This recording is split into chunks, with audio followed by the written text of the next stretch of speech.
হযরত জাবের রাদিয়াল্লাহু তাআলা আনহু বলেন, এক ব্যক্তি নবী করিম সাল্লাল্লাহু আলাইহি ওয়াসাল্লামের নিকট আরজ করিল, অমুক ব্যক্তি রাত্রে নামাজ পড়ে আবার সকাল হইতে চুরি করে।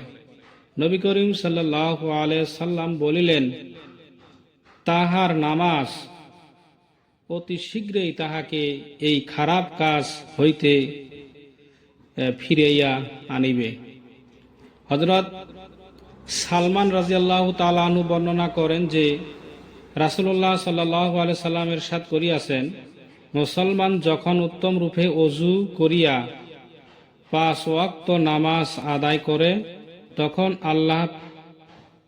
তখন তাহার কোণাসমূহ এইরূপভাবে ঝরিয়া পড়ে, যেমন এই গাছের পাতাগুলি ঝরিয়া পড়িতেছিল।